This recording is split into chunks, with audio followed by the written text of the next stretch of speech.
as recorded in the Atlas Field Report, footage redacted for sanity. Snippik was feeling triumphant.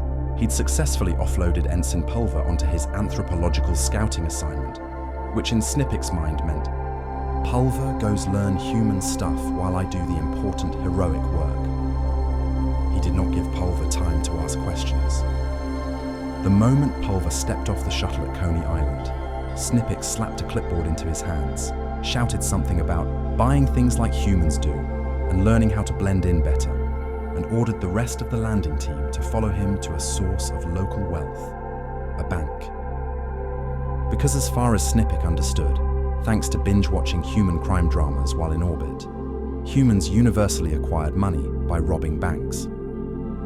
He stood proudly over a holographic map of the city he had badly mislabeled. "All right, team," he announced. "Pulver has scouting duty. We will perform the necessary local wealth extraction." The squad stared. "Commander," one whispered. "Isn't that illegal? Even for humans?" Snippik puffed out his chest. "I saw it in their documentaries." No one corrected him. No one wanted to deal with his ego, and their cultural brief on humans was thin, very thin. So they followed him, and Pulver wandered off into the chaos of Coney Island, never to rejoin them. Snippik stood on the sidewalk, holosuit flickering, adjusting his appearance to what he believed was the perfect human disguise. Grey business suit, sunglasses, slicked back hair, facial expression of, "I demand respect despite knowing nothing." He looked like a knockoff Matrix cosplay purchased from a gas station. His team looked worse. One soldier had accidentally set his suit to 1950s gangster mode, pinstripe suit, fedora, and a glowing neon tie. Another had selected ninja without realizing ninjas were not supposed to be bright red. Snippik clapped his hands. "We are flawless." They were not, but they marched confidently around asking everyone they meet the location of the local bank. After a good hour of walking, they finally reached their goal, the bank. Inside the bank lobby, humans stood in line, sipping coffee, checking their phones, and generally existing in blissful ignorance. Snippik kicked the door open dramatically. "Attention humans," he declared. No one reacted. He cleared his throat and tried again. "Attention humans, this is a robbery," he said, waving his pulse rifle in the air. A lovely weapon made with a Type 84 plastic housing, the customary orange paint on the tip to identify the dangerous end, and glowing faintly in spots from the barely contained energies within. Everyone looked annoyed, not afraid. One man didn't even look up from his phone. "Bro, take a number." Snippik blinked. "What?" The guy pointed at a ticket dispenser near the door. "Take a number. You'll get called." Snippik glanced at his team. "This is new." He cautiously took a number. It was 87. They were currently serving 32. Snippik stood politely in line, holding his number ticket on hand, his rifle in the other. His team lined up behind him, holding their weapons and looking around confused. A teller called out, 33. A long silence. Snippik's eye twitched. One of his soldiers asked timidly, "Sir, should we continue the robbery?" Snippik held up a finger. "Wait your turn. The humans are very serious about their number ritual." 20 minutes passed. Snippik got increasingly sweaty. Finally, the board flicked, serving 87. Snippik marched to the counter. The teller looked bored. "Deposit, withdrawal, or account inquiry?" Snippik slammed his hands on the counter. "This is a robbery!" The teller sighed. "Sir, if you want to make a withdrawal, you need your account number." Snippik sputtered. "No, this is theft." "Sir, please keep your voice down. This is a federal institution." One soldier whispered. "Commander, I think we're losing." Snippik tried again, louder. "I require all the money in the vault." A security guard approached. "Sir, we don't accept cosplay robberies. There's a comic convention downtown. You want the Red Line subway." "We are not cosplayers," Snippik barked. The guard shrugged. "That's what all the cosplayers say. Please don't block the queue." Snippik opened his mouth to scream. Then all the power went out for 2 seconds. When the lights flickered back on, his holosuit glitched. His true form flickered into view. A child in line pointed at him. "Your costume is awesome!" The mother gasped. "Oh my god, the detail. How are the eyes moving like that?" Someone else shouted, "Dude, animatronics have gotten crazy!" Half the lobby crowded around Snippik taking photos. Snippik tried to yell, "I am an invader," but someone mistook it for method acting and tipped him $1. He stopped and looked at it. This was the green stuff they came here for. The landing team panicked. "Commander," a soldier whispered, "should we retreat?" "No," Snippik said, shaking the $1. "We are so close to acquiring their currencies." He swung his plasma rifle out boldly. "Behold, our weapon!" The guard walked over, took the rifle from him and said, "Sir, this is a toy. Please don't point props at people."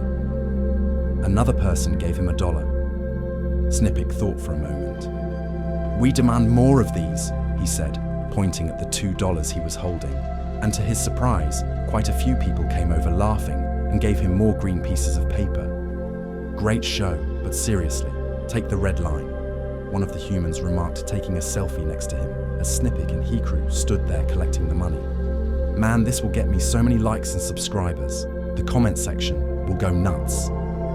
"We demand another shrubbery," one of his crew shouted, waving his weapon in the air.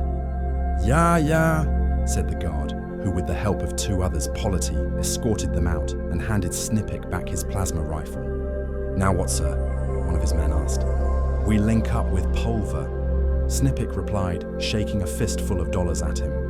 "Let's get stuff for research and..." But at that moment, a black SUV screeched to a stop next to them and 4 men in suits stepped out. Not dramatic, just tired. Like they'd had a long day and this was somehow normal. One agent sighed deeply. "Okay, which one of you idiots is running this robbery?" Snippik raised his hand proudly. "It was I, Commander Snippik of the Atlas Expeditionary. A normal human conducting a bank transaction. Robbery? What is the word I should..." "Great," the agent interrupted. "You're all coming with us." "Is there a problem?" Snippik asked. "God, no. To go into that," the agent said. "Paperwork's a nightmare. We're just trying to get you off the street before someone thinks YouTube needs a new challenge trend." They herded the aliens into the SUV like tired parents collecting children from a playground. Inside the SUV, one agent threw a blanket over Snippik. "Stop glowing," he said. "People notice." Another agent handed out juice boxes. "Diplomatic courtesy," he said emotionlessly. "Here, plug in your suits and get a good charge." After 10 minutes of mostly silent driving, the vehicle stopped in at their initial landing point. The agent with the blanket held up a small object. A rubber duck, dressed in a tiny dress uniform jacket with medals. He cleared his throat. "This," he said firmly, "is General Quackers. Freshly promoted, the Pentagon released him for this assignment. We are all very proud of him. He is Earth's ambassador to the galaxy. Please circulate him among your interstellar community." Snippik accepted the duck reverently. "What does he do?" "He judges," the agent said. Snippik froze. Another agent added, "He also squeaks if you squeeze him." Snippik squeezed. The rubber duck went squeak, and Snippik nearly fainted. The agent just sighed. "All right, go home. Stop robbing banks. And for God's sake, keep your holosuits charged the next time you come down here. Don't want the lizard people getting ideas." With that, the humans got back in, and the SUV sped away. The crew stood there stunned. "What do we do now, sir?" Snippik stood there holding the rubber duck, which was looking at him with its friendly little smile. We wait for extraction." "What about Pulver?" one of his men asked. "Signal him. If he can't come to us, we can find him with the ship's scanners and pick him up later." and so they waited until finally the Atlas shuttle descended. As they boarded, the pilot took one look at Snipic's disheveled team and asked, "What happened?" Snipic simply held up the duck reverently. "This is Earth's military leader. He tested us. We passed." The pilot stared for a long moment. "What kind of test?" "A psychological one," Snipic said gravely.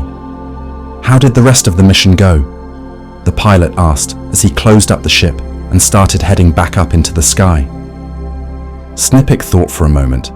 "We managed to rob a bank, so that is how you get this thing called money. Discovered the existence of some form of lizard people. The people of Earth are insane, with no fear of plasma weapons. And now we are escorting General Quackers, the most powerful diplomat Earth has to offer, and he wants to talk with the people of the universe on behalf of Earth, and to judge." Back on the Atlas, the duck was placed on a pedestal in the strategic planning room. Some swear it moved on its own. It kept being found in different parts of the ship, with no one sure how it got there.